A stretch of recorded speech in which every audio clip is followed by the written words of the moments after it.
Hello everyone, इस video में हम लोग डिस्कस करने वाले हैं क्लास 12th का एक चैप्टर जिसका नाम है organism and population. So let us begin this video. First of all, ecology में हम लोग डिस्कस करते हैं ऑर्गेनिजम्स के बारे में, पॉपुलेशंस के बारे में, कम्युनिटीज के बारे में और बायोम्स के बारे में। First of all, the meaning of the word population is very simple. When individuals of same species living in a group in well-defined areas sharing and competing for similar resources and potentially interbreeding, this is the definition of population. Now let us talk about the word biome. Biome का मतलब होता है एक specific rainfall temperature वाला area जिसके अंदर ना specific climatic conditions होती हैं। For example desert biome, tundra biome and temperate forest biome. अगर कोई भी ग्रुप ऑफ इंडिविजुअल्स जो कि प्रोड्यूस हुए हैं by the help of asexual reproduction, that is also going to be come in the category of population. Now जो Darwin की natural theory थी वो भी एक पॉपुलेशन लेवल पर ही थी। आगे हम लोग डिस्कस करने वाले हैं population attributes.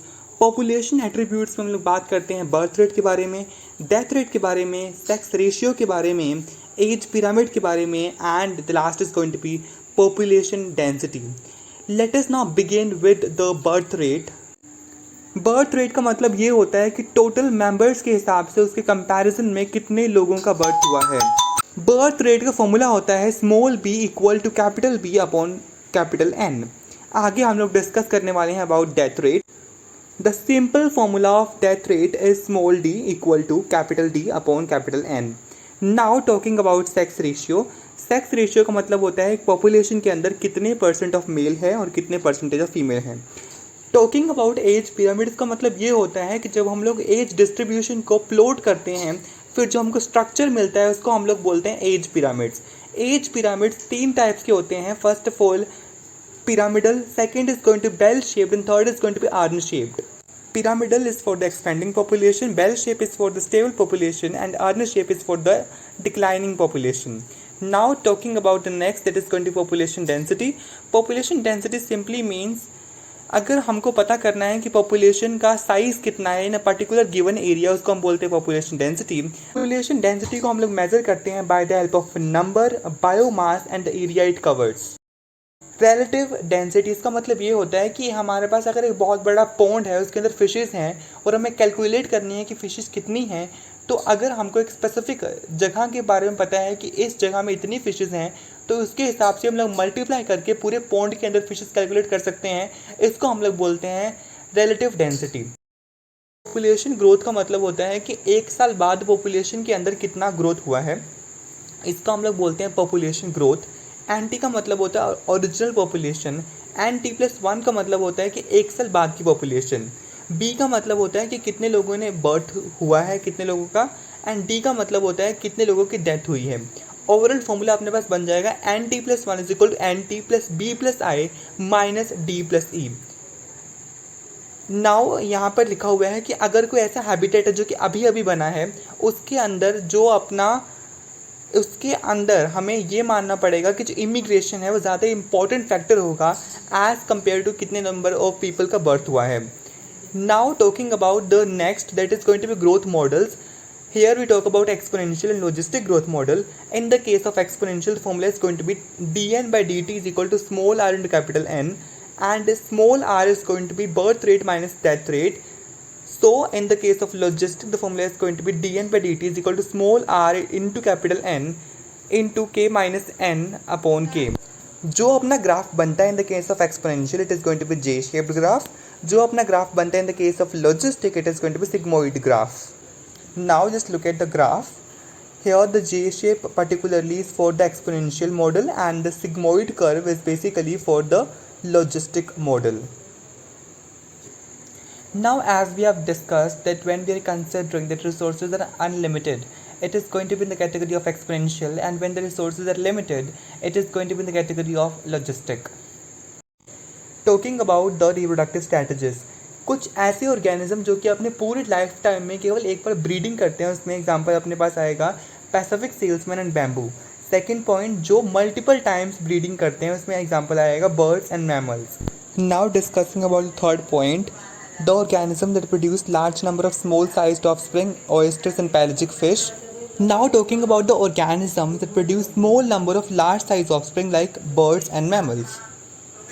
Now our next topic is going to be about the population interaction. Here the positive sign means beneficial, negative means detrimental, and zero means neutral.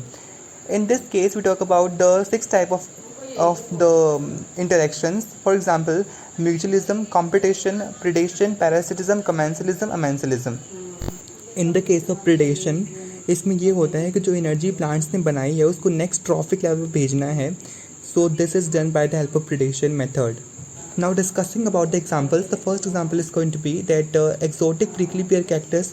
ये जो कैक्टस था वो बहुत ज़्यादा ग्रो कर गया था और इसको केवल मारने के लिए, इसको ख़त्म करने के लिए एक प्रीडेटर कैक्टस फीडिंग मोथ को इंट्रोड्यूस करना पड़ा था.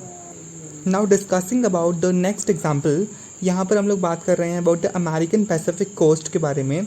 Here there was a predator starfish Pisaster, इसको रिमूव कर दिया गया. Then 10 species of the prey got extinct. Overall predators should be prudent and they should not completely eradicate all the prey. In the case of plant defense, we talk about the morphological defense and chemical defense. In the case of chemical, we talk about the nicotine, keratin, and opium.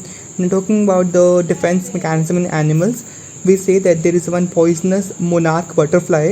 This poisonous characteristic that it has kind of attained when it was in the caterpillar stage. Competition का मतलब ये होता है कि let us suppose there is one species A, वो compete कर रही है with species B. सो ए का आर का वैल्यू रिड्यूस हो जाए बिकॉज ऑफ बी, या फिर बी का आर का वैल्यू रिड्यूस हो जाए बिकॉज ऑफ ए, उसको हम बोलते हैं कंपटीशन. इंटरफेरेंस कंपटीशन का मतलब ये होता है कि जब एक स्पीशी की प्रेजेंस के कारण दूसरी स्पीशी का फीडिंग एबिलिटी खत्म हो जाए, इसको बोलते हैं interference competition. The next is going to be Gause competitive exclusive principle. The example is going to be Gause's eliminated a बिंगटन टोटोवाइज.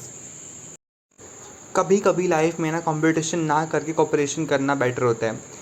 एक साइंटिस्ट थे मार्क आर्थर, जिन्होंने देखा कि ना कुछ बर्ड्स रह रहे हैं पेड़ पे, उन्होंने कॉपरेशन करना बेटर समझे then competition. Now talking about evidence of competition, यहाँ पर हम लोग एग्जांपल के बारे में बात करते हैं कि इमेजिन करो एक सुपीरियर स्पीशी है जो कि अपने आप को स्प्रेड करके बैठी हुई है, and there is inferior species जो कि अपने आप को पूरा कंप्रेस करके बैठी हुई है. अगर सुपीरियर का नंबर कम होता है तो इंफीरियर अपने आप को स्प्रेड करने की ट्राई करेगी, उसको हम बोलते हैं एविडेंस ऑफ कंपटीशन. आगे हम लोग बात कर रहे हैं जो बालानस होते हैं वो होते हैं सुपीरियर बार्नेकल्स, और जो कैथामेलस होते हैं वो होते हैं inferior barnacles. Now talking about the next topic that is going to be parasitism. That is basically the coevolution of host and parasites. Parasites के पास कोई भी सेंस ऑर्गन नहीं होते हैं, डाइजेस्टिव सिस्टम नहीं होता है, रिप्रोडक्टिंग कैपेसिटी बहुत हाई होती है, उनके पास सकर्स होते हैं, एडहेसिव ऑर्गन्स होते हैं. ये टू टाइप्स के होते हैं, एक्टोपैरासाइट्स एंड एंडोपैरासाइट्स. एंडो मतलब कि जो कि बॉडी के अंदर रहते हैं, एंड एक्टोपैरासाइट का मतलब होता है जो कि बॉडी के ऊपर रहते हैं. एक्टोपैरासाइट में we talk about the lice on human and ticks on dog, and in the case of the endoparasite we talk about the ascaris, liver fluke, tapeworm.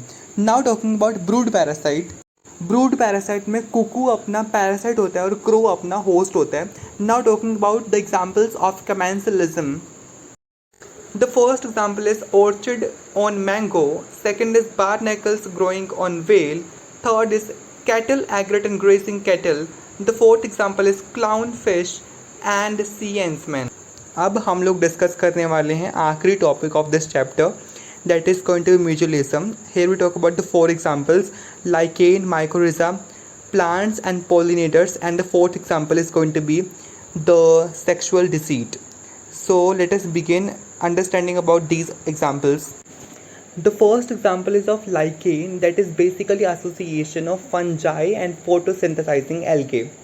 The second example is about mycorrhiza, that is association of the fungi and the roots of higher plants. The third example is about the plants and pollinators. Here we talk about the yucca and the moth and fig and the wasp. The fourth and the final example is about the sexual deceit. Here we talk about the orchid and bee. Now our complete chapter is over in just 10 minutes. If you want the PDF, you can just comment below and I will provide you the PDF, okay, in the description box. Thank you.